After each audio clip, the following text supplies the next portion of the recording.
Test 1ಗೆ preparation ಮಾಡ್ತಿರುವಂಥ ಎಲ್ಲ second P ವಿದ್ಯಾರ್ಥಿಗಳಿಗೆ ನಮ್ಮ ಒಂದು ಯೂಟ್ಯೂಬ್ ಚಾನಲ್ಗೆ ಸ್ವಾಗತ ಅಂತ ಹೇಳ್ತಾ.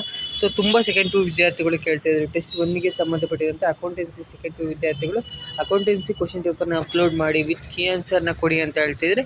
ಸೊ ಅದಕ್ಕೋಸ್ಕರ ಈ ಒಂದು ವಿಡಿಯೋನ ಮಾಡ್ತಾಯಿದ್ದೀನಿ. ಸೊ ಈ ಒಂದು ವಿಡಿಯೋ ತುಂಬಾ ಇಂಪಾರ್ಟೆಂಟ್ ಆಗುತ್ತೆ ಅಂತಲೇ ಹೇಳ್ಬೋದಾಗಿದೆ. ಸೊ ಈ ಒಂದು ವಿಡಿಯೋ ತುಂಬಾ ಹೆಲ್ಪ್ ಆಗುತ್ತೆ, ಯಾಕಂದರೆ ಇದರಲ್ಲಿರುವಂಥ ಕ್ವಶನ್ಸ್ಗಳಾಗಿರ್ಬೋದು, ಸೊ ಎಲ್ಲದೂ ಕೂಡ ತುಂಬಾ ಇಂಪಾರ್ಟೆಂಟ್ ಅಂತಲೇ ಹೇಳ್ಬೋದಾಗಿದೆ. ಸೊ ಜಸ್ಟ್ ಇದೊಂದು ಕ್ವಶನ್ ಪೇಪರ್ನ ಓದ್ಕೊಂಡು ಹೋದರೆ ಸೊ ಈಸಿಯಾಗಿ ನೀವು ಯಾರೆಲ್ಲ 40 ಔಟ್ ಆಫ್ 40 ಮಾರ್ಕ್ಸ್ನ ತೆಗಿಬೇಕಂತೀರಾ ಅಕೌಂಟೆನ್ಸಿಯಲ್ಲಿ, ಸೊ ಇದೊಂದು ಕ್ವಶನ್ ಪೇಪರ್ನ ಓದ್ಕೊಂಡು ಹೋದರೆ ಸೊ ಇದೇ ಪ್ಯಾಟ್ರನ್ ಹಾಗೆ ಇದೇ ಥರದ ಕ್ವಶನ್ಸ್ಗಳು ಬಂದೇ ಬರುತ್ತೆ ಅಂತಲೇ ಹೇಳ್ಬೋದಾಗಿದೆ. ಸೊ ಯಾರೆಲ್ಲ ಜಸ್ಟ್ ಪಾಸ್ ಆದರೆ ಸಾಕು ಅಂತ ಇದ್ದೀರಾ ಅಕೌಂಟೆನ್ಸಿಯಲ್ಲಿ, ಇದರಲ್ಲಿರುವಂಥ ಒಂದಷ್ಟು ಲೆಕ್ಕಗಳನ್ನು ಅಂದರೆ ಪ್ರಾಬ್ಲಮ್ಸ್ ಇರುತ್ತಲ್ಲ, ಸೊ ಅದನ್ನು ಕಲ್ತ್ಕೊಂಡು ಹೋದ್ರು ಸೊ ಈಸಿಯಾಗಿ ಪಾಸ್ ಆಗ್ಬೋದು ಅಂತಲೇ ಹೇಳ್ಬೋದಾಗಿದೆ. ಸೊ ಇದರಲ್ಲಿರುವಂಥ MCQ ಕ್ವಶನ್ಸ್ ಆಗಿರ್ಬೋದು, 1 ಮಾರ್ಕ್ಸ್ 2 ಮಾರ್ಕ್ಸ್ ಹಾಗೆ ಫಿಲ್ ಇನ್ ದ ಬ್ಲಾಂಕ್ಸ್ ಎಲ್ಲ ಕ್ವಶನ್ಸ್ಗಳು ಕೂಡ ವೆರಿ ಇಂಪಾರ್ಟೆಂಟ್ ಅಂತಲೇ ಹೇಳ್ಬೋದು, ಹಾಗೆ ಫಿಕ್ಸ್ ಕ್ವಶನ್ಸ್ ಅಂತಲೇ ಹೇಳ್ಬೋದಾಗಿದೆ. ಸೊ ಕಂಪ್ಲೀಟಾಗಿ ಡಿಸ್ಕಸ್ ಮಾಡ್ತಾ ಬರೋಣ. ಅದಕ್ಕಿಂತ ಮುಂಚೆ ನೀವೇನಾದ್ರು ಫಸ್ಟ್ ಟೈಮ್ ನಮ್ಮದು ಯೂಟ್ಯೂಬ್ ಚಾನಲ್ಗೆ ವಿಸಿಟ್ ಮಾಡಿದರೆ ವಿಡಿಯೋ ಒಂದು ಲೈಕ್ ಕೊಡಿ, ಹಾಗೆ ಚಾನಲ್ನ ಸಬ್ಸ್ಕ್ರೈಬ್ ಮಾಡ್ಕೊಂಡಿಲ್ಲ ಅಂದರೆ ಮರಿದೇ ಚಾನಲ್ನ ಸಬ್ಸ್ಕ್ರೈಬ್ ಮಾಡ್ಕೊಳ್ಳಿ ಅಂತ ಹೇಳ್ತಾ ಸೊ ವಿಡಿಯೋನ ಶುರು ಮಾಡೋಣ. ಸೊ ಮೊದಲನೇದಾಗಿ ಬಂದುಬಿಟ್ಟು ಏನಿರುತ್ತೆ ಅಂದರೆ ಮಲ್ಟಿಪಲ್ ಚಾಯ್ಸು 2x1 ಅಂದರೆ 2 MCQ ಕ್ವಶನ್ಸ್ನ ಕೊಟ್ಟಿರ್ತಾರೆ. ಸೊ ಒಂದೊಂದಾಗಿ ನೋಡ್ತಾ ಹೋಗೋಣ, ವಿತ್ ಆನ್ಸರ್ನ ಕೂಡ ಡಿಸ್ಪ್ಲೇ ಹೇಳ್ತಾ ಹೋಗ್ತೀನಿ. So in order to form a partnership there should be at least ಏನಂತ ಕೇಳಿದ್ದಾರೆ. ಇದಕ್ಕೆ ಆನ್ಸರ್ ಬಂದುಬಿಟ್ಟು ಬಿ ಅನ್ನೋದು ಕರೆಕ್ಟ್. 2 ಪರ್ಸನ್ಸ್ ಅನ್ನೋದು ಎಷ್ಟು ಇರಬೇಕು ಅಂತ 2 ಪರ್ಸನ್ ಅನ್ನೋದು ಕರೆಕ್ಟ್ ಆನ್ಸರ್ ಆಗುತ್ತೆ. ಸೊ ನೀವು ವೀಡಿಯೋನ ಪಾಸ್ ಮಾಡಿಕೊಂಡು ಸ್ಕ್ರೀನ್ಶಾಟ್ನ ತೆಗೆದಿಟ್ಕೊಳ್ಳಿ ಕ್ವಶನ್ಸ್ನ. ಸೊ ಆಮೇಲೆ ನೀವು ಮತ್ತೆ ಓದ್ಕೋಬೋದಾಗುತ್ತೆ. ನೆಕ್ಸ್ಟ್ ಬಂದುಬಿಟ್ಟು A and B share the profit in the share ratio of 3:1 and C is admitted for the 1/4 share. The sacrificing ratio of A and B will be ಎಷ್ಟು ಅಂತ ಕೇಳ್ತಾರೆ. ಸೊ ಎಷ್ಟಾಗಿರುತ್ತೆ ಅಂತ ಸ್ಯಾಕ್ರಿಫೈಸಿಂಗ್ ರೇಷಿಯೋ ಎಷ್ಟಾಗಿರುತ್ತೆ ಅಂತ ಕೇಳಿದರೆ so ಇದಕ್ಕೆ ಬಂದುಬಿಟ್ಟು C option correct ಆಗುತ್ತೆ. 2:1 ಅನ್ನೋದು ಕರೆಕ್ಟ್ ಆನ್ಸರ್ ಆಗಿರುತ್ತೆ. ಸೊ ಕರೆಕ್ಟಾಗಿ ನೋಡ್ಕೊಳ್ಳಿ. ನೆಕ್ಸ್ಟ್ 2x1 2 MCQ ಕ್ವಶನ್ ಅಂದರೆ ಫಿಲ್ ಇನ್ ದ ಬ್ಲಾಂಕ್ಸ್ನ ಕೊಟ್ಟಿರ್ತಾರೆ. ಸೊ ಮೇಲೆಗಡೆ ಆನ್ಸರ್ ಇರುತ್ತೆ, ಸೊ ಅದನ್ನೇ ಕೆಳಗಡೆ ಬರಬೇಕಾಗುತ್ತೆ. ಸೊ ಮೊದಲನೇ ಕ್ವಶನ್ ನೋಡಿದ್ರೆ a partnership has no separate dash entity ಏನಂತ ಕೇಳಿದ್ರೆ ಸೊ ಲೀಗಲ್ ಅನ್ನೋದು ಕರೆಕ್ಟ್ ಆನ್ಸರ್ ಇರುತ್ತೆ. ಒಂದನೇದಕ್ಕೆ ಲೀಗಲ್ ಅನ್ನೋದು correct.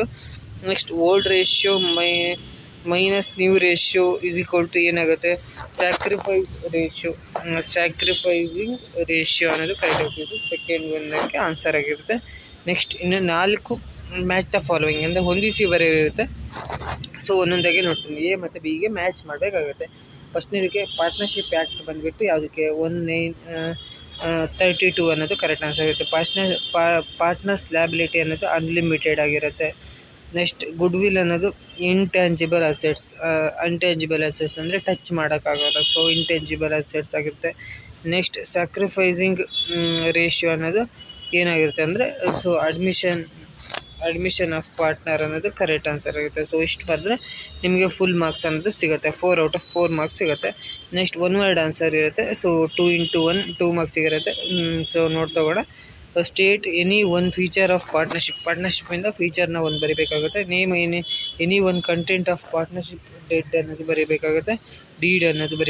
Next state any 2 methods of valuation of ಗುಡ್ವಿಲ್ನ ವ್ಯಾಲ್ಯೂಯೇಷನ್ನ ಮೆಥಡ್ಸ್ನ ಬರೀಬೇಕಾಗುತ್ತೆ. ಸೊ ಇದಿಷ್ಟಕ್ಕೆ ನಿಮಗೆ 2 ಮಾರ್ಕ್ಸ್ ಅನ್ನೋದು ಇರುತ್ತೆ. ಸೊ ಯಾವುದಾದ್ರು 2 ಬರೆದ್ರೆ ಸಾಕಾಗುತ್ತೆ. Next any 3 ಬರೀಬೇಕಾಗುತ್ತೆ. ಇದರಲ್ಲಿ ನಿಮಗೆ 1 2 3 4 5 ಕ್ವಶನ್ಸ್ನ ಕೊಟ್ಟಿರ್ತಾರೆ. 5ರಲ್ಲಿ ನೀವು ಯಾವುದಾದ್ರು 3 ಕ್ವಶನ್ಸ್ನ ಅಟೆಂಡ್ ಮಾಡಿದ್ರೆ ನಿಮಗೆ ಫುಲ್ ಮಾರ್ಕ್ಸ್ ಸಿಗುತ್ತೆ, 6 ಮಾರ್ಕ್ಸ್ ಏನಾದ್ರು ಸಿಗುತ್ತೆ. ಒಂದು ಕ್ವಶನಿಗೆ 2 ಮಾರ್ಕ್ಸ್ ಇರುತ್ತೆ, 2 ಮಾರ್ಕ್ಸ್ ಇರುತ್ತೆ. ಡಿಫೈನ್ ಪಾರ್ಟ್ನರ್ಶಿಪ್ ಅಂತ ಕೇಳಿದರೆ state any 2 difference between fixed capital method and fluctuating capital methods ಅಂತ ಕೇಳಿದ್ದಾರೆ. Next state any 2 reasons of admission A new partner ಅಂತ ಕೇಳಿದ್ದಾರೆ. ವಾಟ್ ಈಸ್ ಹಿಡನ್ ಗುಡ್ವಿಲ್ ಅಂದರೆ ಏನು ಅಂತ ಕೇಳಿದರೆ ವಾಟ್ ಈಸ್ ಸ್ಯಾಕ್ರಿಫೈಸಿಂಗ್ ರೇಷಿಯೋ. ಇದಿಷ್ಟು ಕೂಡ ತುಂಬಾ ಇಂಪಾರ್ಟೆಂಟ್ ಆಗುತ್ತೆ, ವೆರಿ ಇಂಪಾರ್ಟೆಂಟ್. ಇದಿಷ್ಟು ಕ್ವಶನ್ಸ್ನ ನೋಡ್ಕೊಂಡಿರಿ. ನೆಕ್ಸ್ಟ್ ಬಂದುಬಿಟ್ಟು 2x6 ಅಂದರೆ 6 ಮಾರ್ಕ್ಸಿಗೆ 2 ಕ್ವಶನ್ಸ್ನ ಕೊಟ್ಟಿರ್ತಾರೆ. ಸೊ ನೀವು 6 ಮಾರ್ಕ್ಸಿಗೆ 3 ಕ್ವಶನ್ಸ್ನ ಕೊಟ್ಟಿರ್ತಾರೆ. ಸೊ ಅದರಲ್ಲಿ 2 ಕ್ವಶನ್ಸ್ನ ಅಟೆಂಡ್ ಮಾಡಬೇಕಾಗುತ್ತೆ. ಸೊ ಮೊದಲನೇ ಕ್ವಶನ್ ಬಂದುಬಿಟ್ಟು ರೇಷಿಯೋ ಮೇಲೆ ಇರುತ್ತೆ. ಸೊ ರೇಷಿಯೋಕ್ಕೆ ಸಂಬಂಧಪಟ್ಟಿದಂತೆ ಪ್ರಾಫಿಟ್ ಆ್ಯಂಡ್ ಲಾಸ್ ರೇಷಿಯೋನ ಮೇಲೆ ಸಂಬಂಧಪಟ್ಟಿದಂತೆ ಒಂದು ಕ್ವಶನ್ಸ್ನ ಕೊಟ್ಟಿರ್ತಾರೆ. ಸೊ ಈ ಕ್ವಶನ್ಸ್ನ ಕರೆಕ್ಟಾಗಿ ನೋಡ್ಕೊಂಡಿರಿ. ಸೊ ವೀಡಿಯೋನ ಪಾಸ್ ಮಾಡಿಕೊಂಡು ಅಥವಾ ಸ್ಕ್ರೀನ್ಶಾಟ್ನ ತೊಗೊಂಡಿಟ್ಕೊಳ್ಳಿ. ಸೊ ಈ ಕ್ವಶನ್ಸ್ನ ಸೊ ನಿಮ್ಮ ಒಂದು ಗೈಡ್ ಅಥವಾ ಯಾವ್ದಾರು ಬುಕ್ಕಲ್ಲಿ ಇರುತ್ತೆ ಆನ್ಸರು. ಸೊ ಸಿಕ್ಕಿಲ್ಲ ಅಂದರೆ ನನ್ನ ಟೆಲಿಗ್ರಾಮ್ ಚಾನಲ್ ಜಾಯ್ನ್ ಆಗಿದ್ರೆ ನಾನು ಅಲ್ಲಿ ಕೊಡ್ತೀನಿ ಆನ್ಸರ್ನು.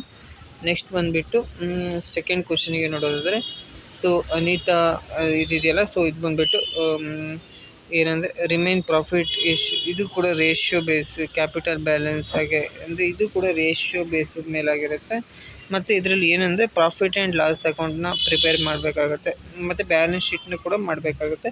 ಸೊ ಇದು ತುಂಬಾ ಇಂಪಾರ್ಟೆಂಟ್ ಅಂತಲೇ ಹೇಳ್ಬೋದಾಗಿದೆ. ಸೊ ಇದು ಬರೋ ಚಾನ್ಸಸ್ ತುಂಬಾ ಜಾಸ್ತಿ ಇದೆ. ಪ್ರಾಫಿಟ್ ಆ್ಯಂಡ್ ಲಾಸ್ ಅಕೌಂಟ್ ಮತ್ತು ಬ್ಯಾಲೆನ್ಸ್ ಶೀಟ್ನ ಮಾಡಬೇಕಾಗುತ್ತೆ. ನೆಕ್ಸ್ಟು ಮೂರನೇ ಕ್ವಶನ್ ಕೂಡ ನೋಡ್ಕೊಂಡಿರಿ. ಸೊ ವಿಡಿಯೋನ ಪಾಸ್ ಮಾಡಿಕೊಂಡು ಸ್ಕ್ರೀನ್ಶಾಟ್ನ ತೊಗೊಂಡಿಟ್ಕೊಂಡು ಇದೇ ಥರದ ಕ್ವಶನ್ಸ್ನ ನಿಮ್ಮ ಗೈಡ್ ಅಥವಾ ಬುಕ್ಕಲ್ಲಿ ಇರುತ್ತೆ. ಸೊ ಅದನ್ನು ನೋಡ್ಕೊಂಡಿರಿ. ಸೊ ಇಲ್ಲ ಅಂದರೆ ನಾನು ಟೆಲಿಗ್ರಾಮ್ ಚಾನಲ್ ಜಾಯ್ನ್ ಆಗಿರಿ. ಸೊ ಅಲ್ಲಿ ಹಾಕಿರ್ತೀನಿ ಎಲ್ಲದಕ್ಕೂ ಆನ್ಸರ್ನ.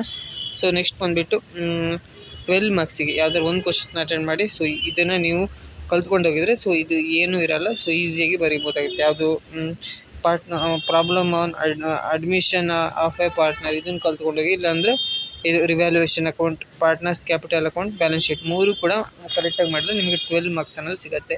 ಯಾರೆಲ್ಲ ಸ್ಕೋರ್ ಮಾಡಬೇಕು ಅಥವಾ ಪಾಸ್ ಆಗಬೇಕಂತಾರೆ ಸೊ ಇದೊಂದು 2 ಕ್ವಶನ್ಸ್ನ ಕಲ್ತ್ಕೊಂಡೋಗಿ. ಸೊ ವಿಡಿಯೋನ ಪಾಸ್ ಮಾಡಿಕೊಂಡು ಸೊ ಸ್ಕ್ರೀನ್ಶಾಟ್ನ ತೊಗೊಳ್ಳಿ ಅಥವಾ ಕ್ವಶನ್ಸ್ನ ಓದ್ಕೊಳ್ತಾ ಬನ್ನಿ ವಿಡಿಯೋನ ಪಾಸ್ ಮಾಡಿಕೊಂಡು. ಸೊ ಐ ಹೋಪ್ ಈ ಒಂದು ವಿಡಿಯೋ ನಿಮಗೆ ಹೆಲ್ಪ್ ಆಗಿದೆ ಅಂತ ಅಂದ್ಕೊಂಡಿದ್ದೀನಿ. ಸೊ ಈ ಒಂದು ವಿಡಿಯೋದಲ್ಲಿ ನಿಮಗೆಲ್ಲ ತಿಳಿಸ್ಕೊಡ್ತೀನಿ.